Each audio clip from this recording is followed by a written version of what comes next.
What's going on, everyone? SWC Firearms here, and today we're going to talk about the most concealable handgun on the market.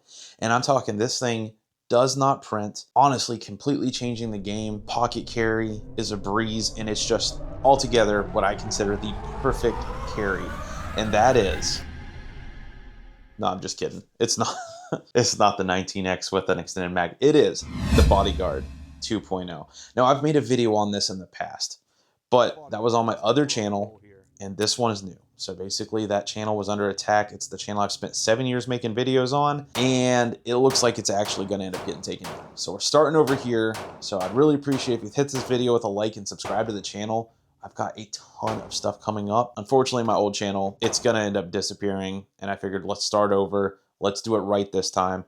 But I'm not going to keep ranting on. If you want to learn more about that, I can make a video about that. Let me know in the comments down below. The Bodyguard 2.0. Now, I did make a video about everything that you could possibly want to know about this, and I cover almost everything. I was wrong about a couple things. So one thing I stated was there are two models of this. There is the Bodyguard 2.0, and then there's the Bodyguard 2.0 Carry Comp. The Carry Comp is a compensated, it's built into the slide in the barrel. It is compensated Bodyguard 2.0. It adds a little bit of distance to the front, and the serrations are a little bit different, and that's going to be important here in a minute whenever I explain something. But the sights are slightly different. The rear dovetail comes a little bit closer together, and it's a 3-dot system versus the blank rear dovetail. So let's go ahead and take a look at the sights. So you can see here. Now those posts are kind of far apart. Definitely usable. Now, just because PewView shot this at 150 yards, that is not what this is designed for. This is going to be, if you're aggressor, you're getting attacked within like 7 yards, this is what you pull out to defend yourself and protect your life. And at that range, even with laser training, I've practiced it thousands of times. I mean, I have ran through this thing trying to train and get as proficient as possible. And I've learned at that close of range, I'm going to be drawing and firing from the hip. It's by the time when I'm doing, like, I've got a laser training target that's got a shot timer on there, so it'll beep, I'll start my draw, and I'll shoot, and I'm shooting before I ever get it up to my eyes. So you can hit a target. You'd be surprised what a silhouette, my structure, how easy that is to hit from the hip within almost every self-defense situation where it's treated as necessary to use your firearm. The Carry Comp model is very nice. This is a snappy, for a 380, it is snappy, and I've got a couple 380s. So on the P365 380, it is very much so like a 380. You feel that light hit. It's not like a 9.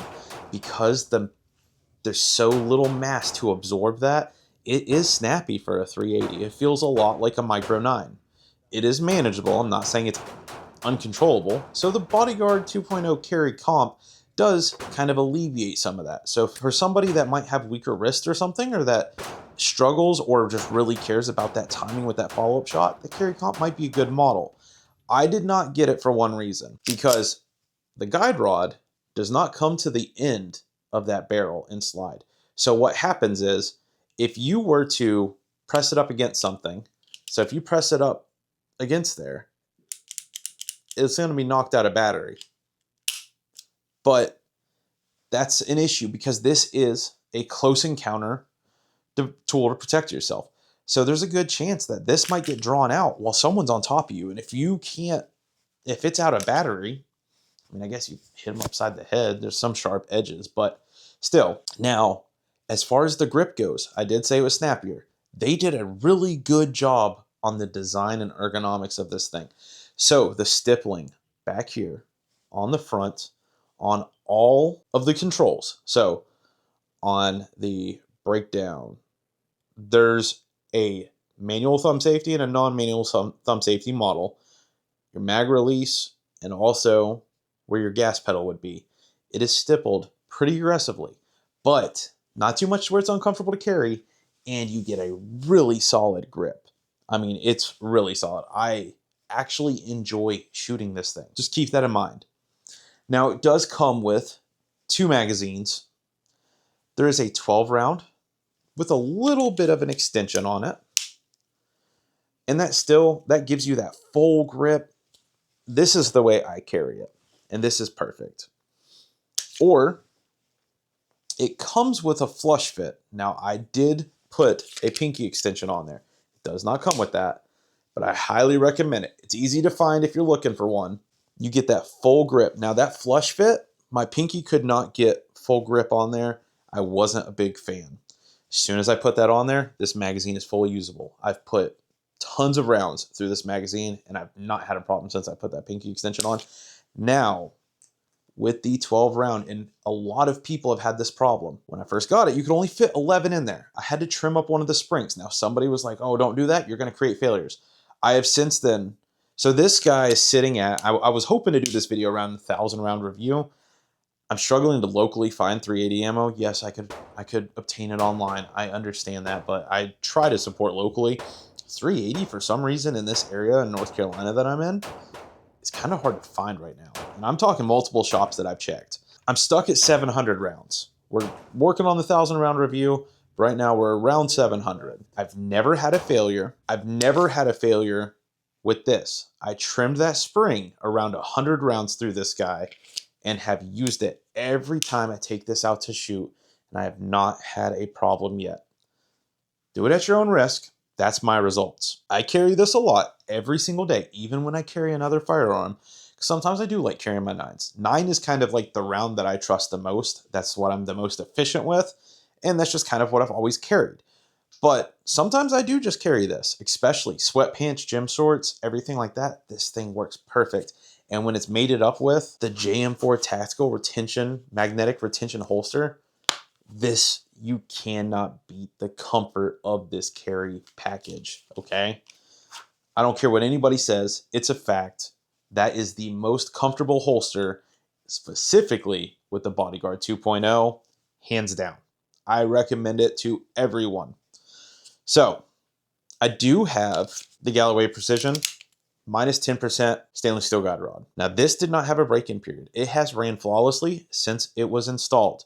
Now, I put a Galloway Precision stainless steel guide rod on my Ruger Max 9, and for about 60 rounds, I had to break it in. I was getting failures. I was getting failure to eject. It was catching the casing as it was trying to eject because it was coming back so fast. Not with this. Not a single failure yet. 700 rounds, no failures. Carry it every single day.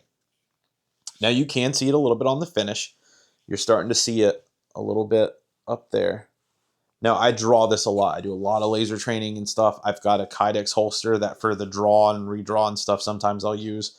I'll practice a lot in my JM4. This is a little bit less aggressive in there, but you can kind of see the indentions from drawing it and pulling it out. Whether you decide to pick the carry comp or just the standard Bodyguard 2.0, this thing's phenomenal. If you're an optic person, yes, there is no optic plate. They do have some places that offer milling for the slide. There's not a lot of material there, and it's kind of risky. Viridian and Gideon both offer green dots. So the Gideon's the Pebble, the Viridian's like the RFX M1 or something crazy like that. Matches the serrations on the back of this slide. It does not match the serrations on the carry comp model. So keep that in mind. It will work. It doesn't visually line up. With this one, it looks like it's part of the slide. I mean, it looks like a continuation of the slide. Now, the Gideon Pebble doesn't. It just looks like it's sitting on top, but it is a very nice, sleek design. I don't have them, but I have seen them, and I've seen people like pocket carry with it. And it doesn't take away your ability to pocket carry or anything like that. It does add a little bit of height. So you got to keep that in mind. If you're an optic person, you really want to have an optic, this is an accurate gun. You can target shoot 100 yards pretty easily with this. Again, Honest Outlaw and PewView, I think they exceeded like 150. Now, they're kind of abnormal superhumans when it comes to shooting, but I'm your average person, if not maybe below average at shooting. I shoot a lot, so I mean, I've never really compared my shots to anybody. Maybe we should do that sometime. I don't know. You guys let me know in the comments if you'd like to see me test myself against other people, or maybe distances or groupings or standards or something like that. And we'll see what we can come up with. And if black's not the color you like, they make these things in all the colors. You can get this freaking thing in cow print. And I actually thought about getting the cow print one when I got this, because I was like, actually, it's kind of funny, but I wanted to take it serious. And so we just stuck with the black. I was trying to I go overboard with a lot of stuff, so I just decided, hey, you're going to actually carry this thing. Just be normal for once. And so that's where we're at. But yes, now you cannot mount a light. There is no options for trigger guard mounted lights. That is something I really like, having lights. I found a solution. Now, not everybody likes Olight, but there's other options too. You don't have to get Olight. But for Olight, the O-Clip Pro, this thing is just as bright as a majority of the handgun mounted flashlights that you get on micro compacts and stuff. I'm not saying in comparison to full size Glock 17s with their massive duty flashlight. This is not 1500 lumens, but this thing is bright. And so I keep this on me, clipped to my pocket. And if I ever needed to, if I was in a situation where I needed to have a light, like at night, I hear a bump or something. Now, given this isn't my nightstand gun, but let's just say hypothetically we do, I can clip this onto my shirt and turn this on, and now I've got a light, and I can draw, and I can go do whatever I need to do and turn it off. Now, yes, you're not having a momentary switch to where you can hold it down and turn it off and everything, but that's the price you pay. For the concealability of this, I was okay with that sacrifice. And to be honest, I'm carrying this during the day. At night, I've got all sorts of other stuff that I can defend the house with. I don't have to choose the smallest guy on the block. However, when I'm out and about, yes, sometimes I still carry my 9. A lot of the times I still have my 9 with me. But if I'm going to the gym, if I'm trying to go ride the motorcycle or something, and I want to kind of keep it slim, this thing is so concealable. And that's why I do think that this is the best conceal, like deep hidden conceal on the market to date.